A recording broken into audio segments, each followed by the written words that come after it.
ছোলা একটা প্রোটিন সমৃদ্ধ খাবার।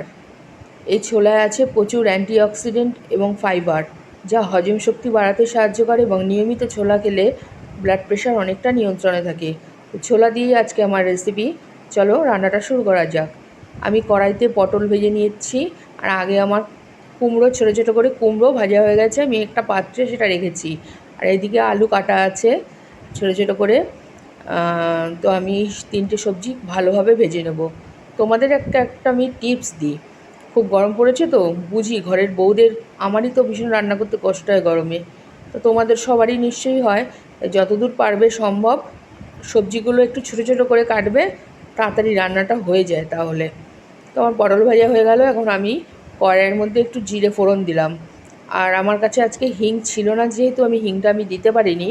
হিংটা দিলে আর একটু টেস্টটা বেশি হতো। এবার আমি আলুগুলো দিয়ে দিলাম। গরমে একদম খুব সুন্দর একটা হালকা খাবার, খুব সুস্বাদুও হয় রান্নাটা। তো এখন আমি আলুর মধ্যে একটু হলুদ দিয়ে লাল লাল করে আলুগুলো ভেজে নেব। তোমাদেরকে আমি বলি, আমি একটু হলুদ দিয়ে দিলাম। যদি আমার আজকে রান্নাটা ভালো লেগে থাকে প্লিজ একটা লাইক করে দিও, শেয়ার করো। আর নতুন বন্ধুদের কাছে অনুরোধ করছি চ্যানেলটা সাবস্ক্রাইব করে পাশে থাকার। আর যারা ফেসবুক পেজ থেকে দেখবে তাদের কাছে আমার অনুরোধ, আমার পেজটা তোমরা ফলো করো প্লিজ প্লিজ প্লিজ, এবং প্রচুর শেয়ার করো।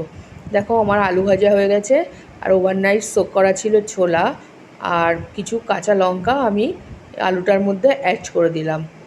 এখন আমি লবণ দেব, একটু হলুদ দেব। গরমে একটা দারুণ, খুব সুন্দর, ভীষণ সুন্দর খেতে হয়েছিল।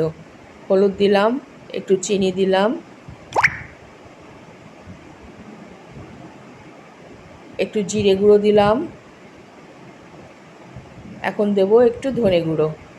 এখন একটু সামান্য জল দিয়ে রান্নাটা আমি একটু কষিয়ে নেব, যতক্ষণ না সবজিটার গা থেকে তেল ছড়াচ্ছে ততক্ষণ অবধি রান্নাটা কষাতে হবে।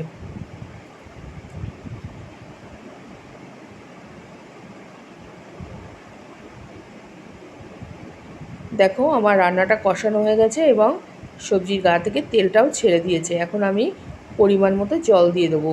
যেহেতু আমি সবজিগুলো খুব ছোটো ছোটো করে কেটেছি, পটল আর কুমড়োটা আমি এখন দেবো না, আমি আলুটা একটু সেদ্ধ হোক তারপরে দেবো।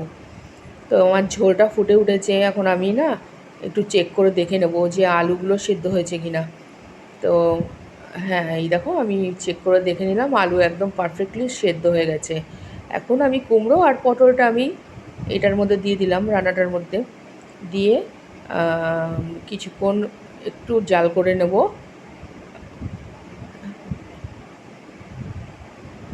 আবারও তোমাদেরকে বলছি, রান্নাটা ভালো লেগে থাকলে একটা লাইক করো, নতুন বন্ধুরা সাবস্ক্রাইব করো, ফেসবুক পেজের বন্ধুরা আমার পেজটা ফলো করে পাশে থেকো। তো দেখো আমার রান্নাটা কমপ্লিট হয়ে গেছে। তোমরা চাইলে ঘি গরম মশলা দিতে পারো, কিন্তু অতিরিক্ত গরমের কারণে আমি ঘি গরম মশলাটা দিলাম না। ঘি গরম মশলা দিলে আরও টেস্টি হবে। তো এইটা ভাতের সঙ্গে একটু পাতি লেবু দিয়ে পাতলা পাতলা ঝোল দারুণ লাগে খেতে। তো তোমরা সকলে ভালো থেকো, সুস্থ থেকো, রাধে রাধে।